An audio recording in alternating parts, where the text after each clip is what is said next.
오늘 부활주일 아침에 함께 나눌 말씀은 고린도전서 15장 20절에서 28절 말씀 가지고 부활의 결과라는 제목으로 함께 은혜 나누고자 합니다. 제가 어려운 말씀은 싫어하는데요, 제 아내가 오늘 어려운 말 하나 또 쓰겠습니다. 팍스 로마나라는 말이 있습니다. 이 말의 라틴어의 뜻은 로마의 평화라는 뜻입니다.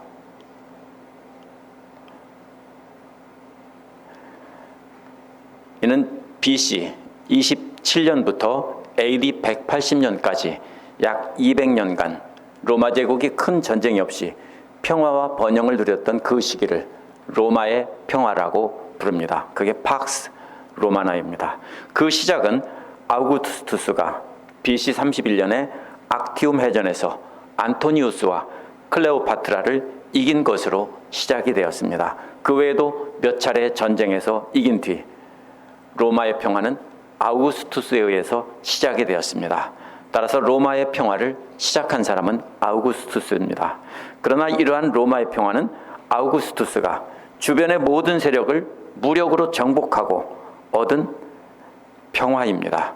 그 후 200년간 이어진 로마의 평화는 로마 제국이 주변의 모든 세력들을 힘으로 정복해서 감히 덤비지 못하는 상황에서 이루어진 평화입니다.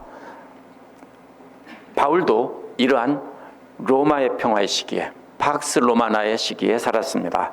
바울은 이러한 압도적인 군사력을 가진 로마 제국의 승리를 배경으로 오늘 부활의 주님의 말씀을 증거하고 있는 것입니다.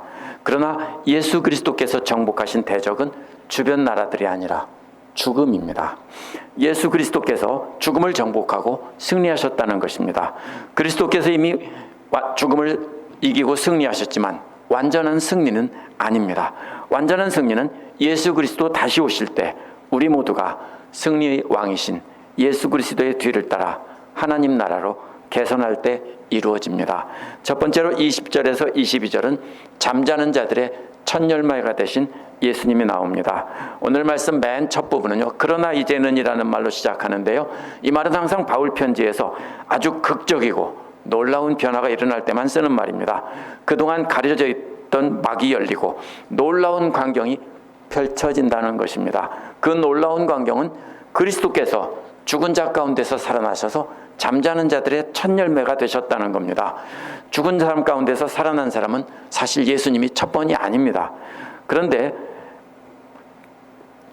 예수께서 죽은 나사로도 살리셨기 때문입니다. 구약에도 죽은 사람을 살린 일이 나오지요. 그런데 그리스도께서 살아나셨다는 말은 완전히 일어나셨고 다시는 죽지 않으셨다는 뜻이기 때문에 바로 그래서 첫 열매라고 하는 겁니다.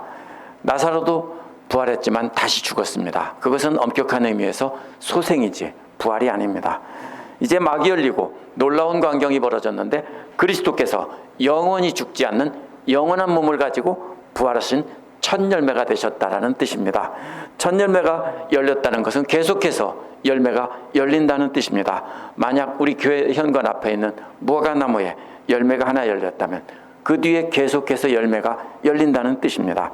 레위기 23장 10절에 보면 그렇기 때문에 유대인들이 유월절 추수하기 전에 보리 한 단을 수확해서 제사장에게 가져와 흔들면서 감사의 요제를 드렸습니다.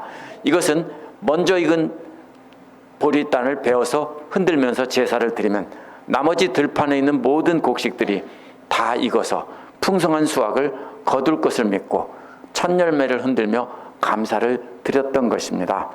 그리스도께서 영원한 부활의 첫 열매라면 예수 그리스도를 믿고 죽은 사람들은 들판에 있는 나머지 곡식들입니다. 그런데 예레미야 9장 22절에 보면 시체가 예루살렘이 멸망하고 시체가 죽은 시체가 늘어져 있는 것이 마치 그 곡식단처럼 늘어져 있다라고 했습니다. 곡식단을 벨 때는 그냥 막 베는 게 아니라 베어서 한 알음씩 이렇게 놓고 또 한 알음 놓고 하다 보니까 그 곡식단 한 알음 한 알음이 쭉 늘어서 줄지어 늘어서 있는 것이 마치 시체가 늘어져 있는 것 같다라고 해서 그렇게 비유적으로 말했습니다. 바로 이 바울도 그리스도를 믿고 잠자는 자들을 이미 낫으로 베어져서 한 단씩 줄지어 늘어놓은 상태라고 이 숨겨진 그림으로 전달하고 있습니다. 그래서 그러나 바울은 예수 그리스도를 믿고 죽은 사람들은 영원한 멸망을 기다리는 것이 아니라 영원한 부활을 기다리는 존재로 들판에서 이렇게 곡식단처럼 놓여져 있다라는 뜻입니다. 예수 그리스도께서 영원한 몸으로 부활하셔서 하나님 앞에 먼저 드려지셨다면 예수 그리스도를 믿고 죽은 사람들도 들판에 지금 누워져 있는 곡식처럼 있지만 앞으로 모두 부활해서 하나님 나라에 들어갈 것이다 라는 것을 비유적으로 말한 것입니다. 그렇다면 예수 그리스도를 믿은 사람 중에 아직 살아있는 사람들은, 우리와 같은 사람들은 아직 베이지 않고 밭에서 자라는 곡식인 셈입니다. 그러나 오늘 말씀 전체를 지배하는 그림은 전쟁의 그림입니다. 예수 그리스도께서 부활하셔서 첫 열매가 되셨다는 것도 예수 그리스도께서 죽음과 싸워서 이기셨다라는 뜻입니다. 그래서 맨 처음으로 영원한 부활의 몸을 입으셨다는 겁니다. 21절에서 한 사람으로 말미암아 죽음이 들어왔다는 것은 첫사람 아담은 죽음과 싸웠는데 패했다는 것입니다. 그래서 모두가 죽게 됐다는 것입니다. 왜 그러냐면요, 고대의 전쟁은 장수들끼리 나와서, 대장들끼리 나와서 싸워서 이기면 이긴 사람이 이긴 거고 진 사람들은 그냥 굴복하는 것입니다. 왜냐하면 모두가 싸워서 그 피를 흘릴 필요가 뭐가 있냐 하는 겁니다. 그래서 그렇게 전쟁을 많이 했습니다. 그러면 장수가 패하면 모두가 패한 것이고 우리의 대장이 이기면 모두가 이기고 만세를 부르는 겁니다. 첫사람 아담은 모든 인류를 대표한 장수로 나서서 죽음과 싸우다가 패했습니다. 그래서 우리 모두가 다 죽게 된 것입니다. 그런데 또 한 사람 예수 그리스도는 모든 인류를 대표해서 장수로 나서서 싸웠는데 우리의 대장 되신 예수는 죽음과 싸워서 이겼다는 겁니다. 그래서 그의 편에 선 군사들인 모든 믿는 자들은 죽음을 이기고 영원한 부활의 몸을 입게 된다는 겁니다. 그런데 아직 그 전쟁터에 있기 때문에 영광의 나라에 들어가지는 않은 상태입니다. 어떻게 해야 들어갑니까? 이제 대장을 따라 개선행진을 해서 성 안으로 들어가야만 이제 영광의 나라에 들어가는 것입니다. 승리했다고 끝난 것이 아닙니다. 그래서 아담 안에서 모든 사람이 다 패해서 죽은 것처럼 그리스도 안에서 모든 믿는 사람들이 그리스도께서 승리하심으로 다 살아나셨다, 이렇게 바울은 전하고 있는 겁니다. 우리의 대장이신 그리스도께서 이미 죽음을 이기고 승리하여서 영원한 몸을 입으셨다는 소식이 우리에게 큰 기쁨이 되는 이유는 우리 모두 다 죽음을 이기고 승리한 것이기 때문입니다. 그래서 우리 모두가 영원한 몸을 입고 부활한다라고 한 것입니다. 그래서 그리스도의 부활의 소식은 우리 모두에게 큰 기쁨이 되는 소식입니다. 우리도 이미 승리한 그리스도의 군사이기에 그 소망을 붙잡고 우리의 대장이신 그리스도를 뒤따라가기만 하면 된다라는 것입니다. 23절에서 24절은 부활에는 질서가 있다라고 말합니다. 이 질서라는 말은 군대의 위계 질서를 뜻하는 말입니다. 무슨 뜻이냐면요, 이 말은 차례대로라고 세번역에서 번역한 말은 군대가 줄 맞춰 있는 모습입니다. 맨 앞에 누가 있습니까? 오늘날식으로 말하면 총사령관이 있고 그 앞에는 각 부대의 대장들이, 커맨더들이 서 있습니다. 그러면 그 각 부대의 커맨더들 앞에는 또 누가 있습니까? 부대원들이 있습니다. 그것이 바로 여기서 차례대로라는 말이 그리는 그림입니다. 줄지어서 순서대로 그렇게 서 있다라는 말입니다. 그래서 최고 지휘관이 부대 맨 앞에 서면 각각 부대의 지휘관들은 그 다음에 서고 그 지휘관들이 지휘하는 부대원들은 그 다음에 열과 오를 맞추어서 선다는 것입니다. 바울은 그렇게 열과 오를 맞춰서 선 부대의 그림을 비유하면서 오늘 맨 앞에 첫 열매이신 그리스도가 서고 그 다음에는 그리스도 재림하실 때 그리스도께 속한 부대원들이 영원한 몸을 입고 부활해서 그리스도 다음에 열과 오를 맞춰 선다라는 뜻입니다. 그리스도께서 재림하시는 날에 그렇게 해서 행진을 한다는 것입니다. 우리의 영원한 왕이신 그리스도께서 부활의 영광의 몸을 입고 맨 앞에 서면 우리도 영원한 몸을 입고 그리스도를 뒤따라 개선행진을 하며 하나님 나라에 들어가는 것입니다. 이렇게 우리는 그리스도를 뒤따라 영원한 하나님 나라에 입장하며 개선행진을 벌입니다. 24절은 그때가 마지막이라고 했는데요. 원어는요, 그 다음에는 마지막이 뒤따라온다는 뜻입니다. 앞에 누가 갑니까? 예수 그리스도께서 가시고 그 다음에는 우리들이 뒤따라가는데 그 뒤에는 마지막이 뒤따라온다, 이런 뜻입니다. 이게 도대체 무슨 뜻입니까? 보통 개선행실 뒤에는 누가 따라오냐면요, 포로들과 전리품들이 따라오는 것입니다. 그런데 여기서 따라오는 것은 마지막입니다.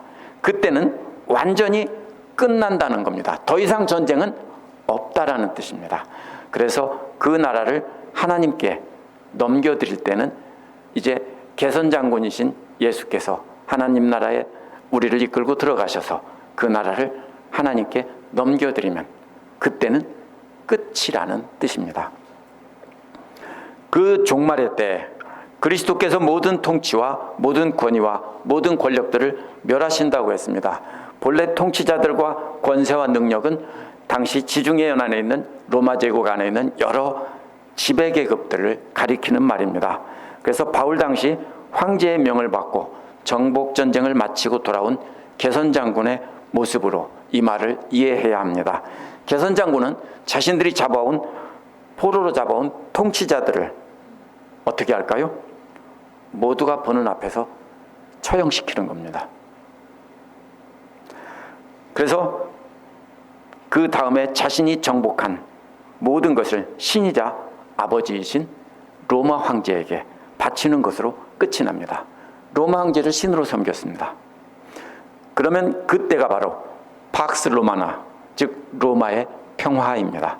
당시 로마인들은 로마 황제를 신으로, 아버지로 섬기면서 그렇게 로마 황제가 지배하는 나라를 세상의 종말이다, 이렇게 봤습니다.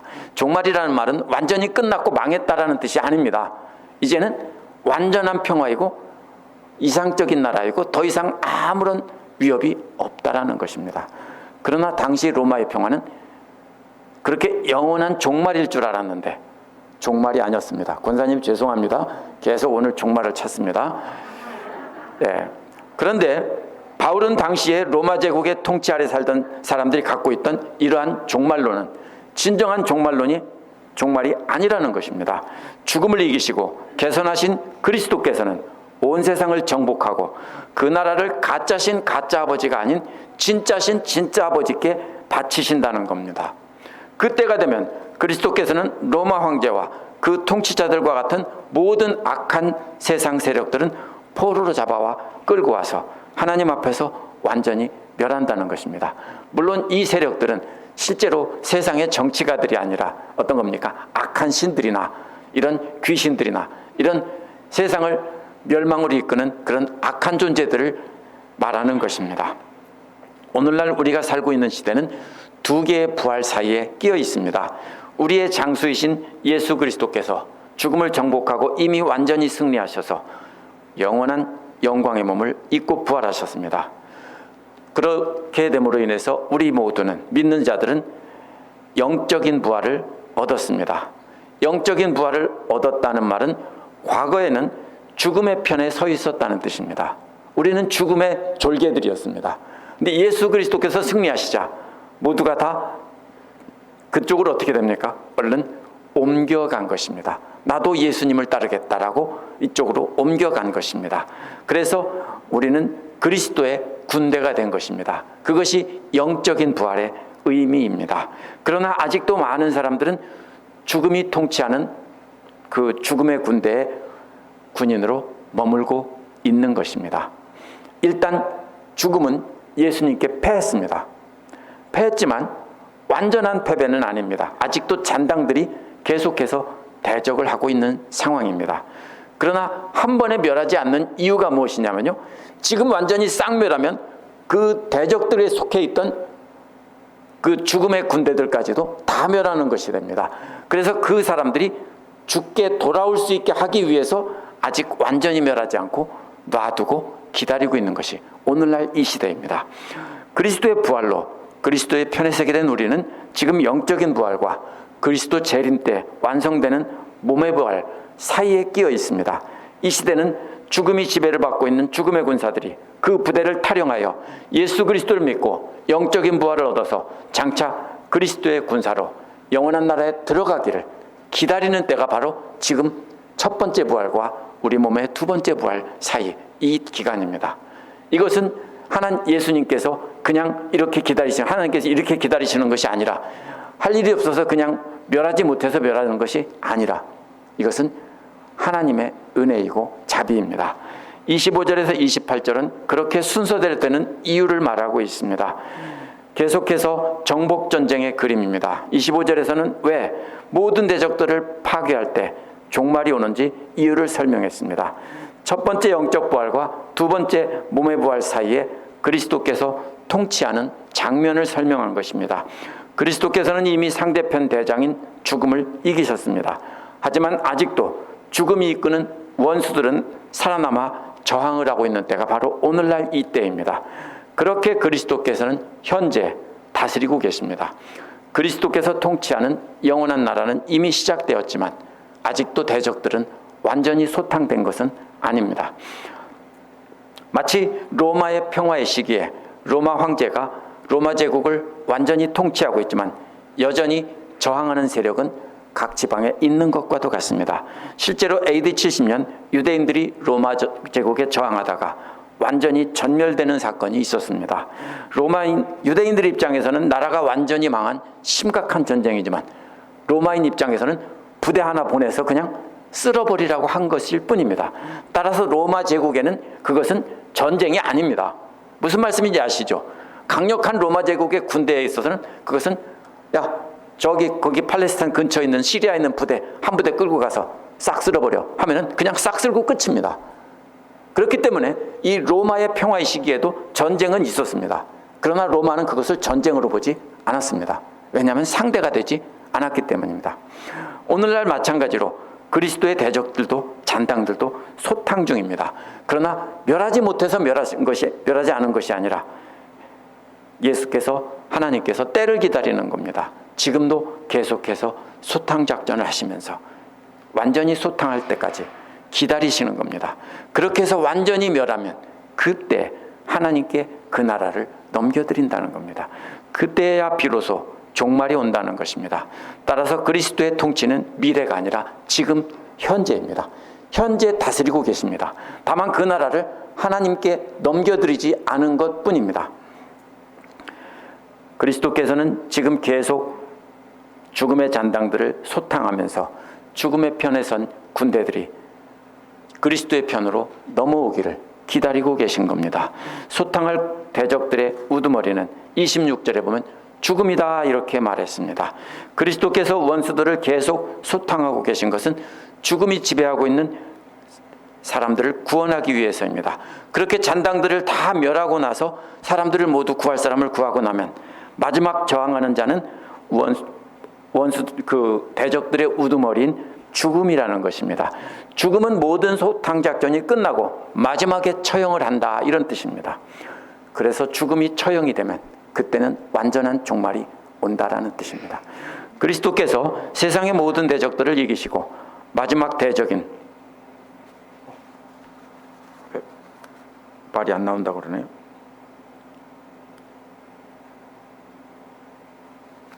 아까 켰는데 꺼졌네요.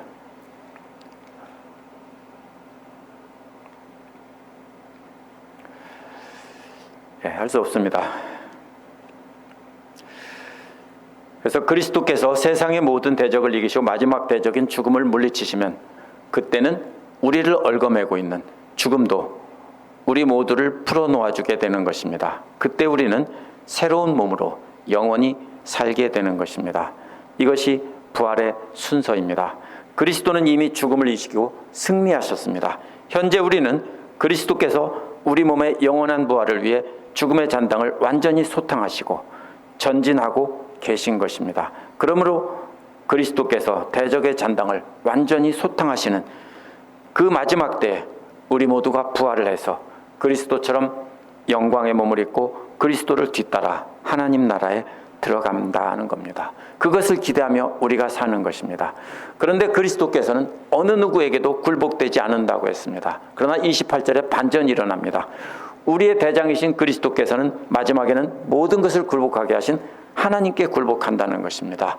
죽음까지도 다 정복하신 뒤에는 그리스도께서 하나님 앞에서 자기를 낮추시고 자신이 정복한 나라를 하나님께 넘겨드린다는 겁니다.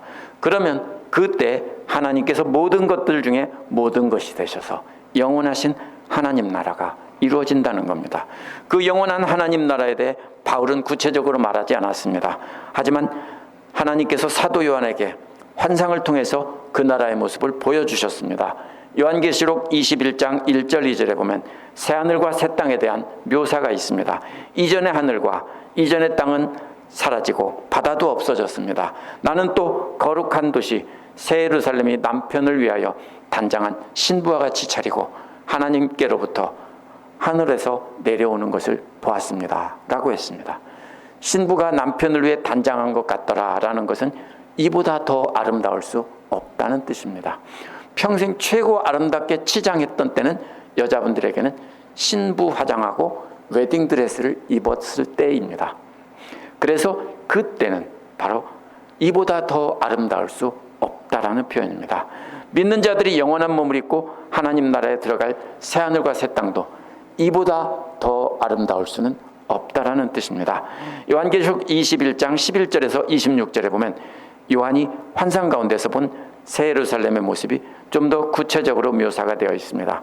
그 중에 21장 11절은 그 도시는 하나님의 영광에 쌓였고 그 빛은 지극히 귀한 보석 같고 수정과 같이 맑은 벽옥과 같았습니다 라고 했습니다.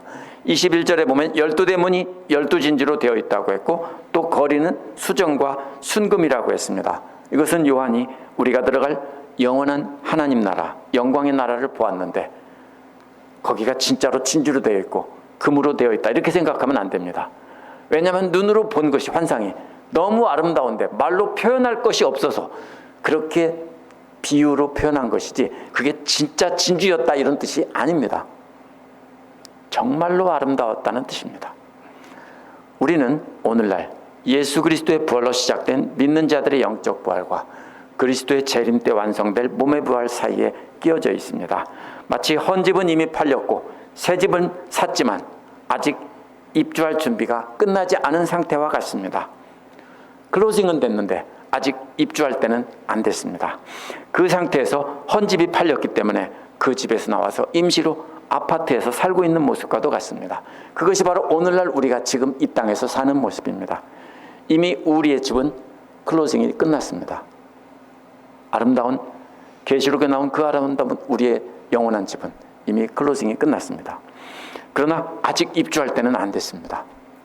그래서 지금은 우리는 그 입주를 기다리며 현재 불편함을 견디면서 그러면서도 기쁨으로 살고 있는 것입니다. 조금 있으면 이사 간다라는 것입니다. 우리의 몸이 부활하여 새하늘과 새 땅에서 살게 될 것을 소망하는 우리도 바로 이런 기대감으로 살아야 합니다. 그래서 환난과 핍박을 견디고 사는 것입니다. 그런데 성도님들만 부활하여 새하늘과 새 땅에 살고 성도님들의 사랑하는 가족들은 악의 세력의 잔당들에게 잡혀 있어서 함께 멸망한다면 어떻게 되겠습니까? 마치 새 집으로 이사할 모든 준비를 마치고 새 집으로 이사하는 날 남편과 자녀들이 다 죽고 혼자 입주하는 것과도 같을 것입니다. 좋겠습니까? 우리의 자녀들은 다 죽고 남편도 죽고 아내도 죽고 혼자만 새 집에 들어갑니다. 그러므로 부활을 기대하며 사는 우리는 우리가 사랑하는 사람들에게 그리스도께서 이미 죽음을 이기시고 승리하신 그리스도께서 지금도 세상을 다스리고 계시며 악한 잔당들을 소탕하고 계시며 계속 전진하고 계신다는 것을 알려줘야 합니다. 이미 그리스도께서 승리한 싸움이기에 그들도 빨리 우리와 함께 그리스도의 편으로 옮겨와서 그리스도를 따르는 군사가 되자고 해야 합니다. 그리스도께서 대적을 완전히 소탕하시고 그 대적들의 우두머리인 죽음까지 정복하신 뒤에는 새 예루살렘에 개선하실 때 그 나라에 함께 따라가는 승리의 군대가 되자고 해야 됩니다. 그래서 장차 하나님께서 만유의 주가 되셔서 다스리는 그 나라에 영원히 함께 거기서 살자라고 해야 하는 것입니다.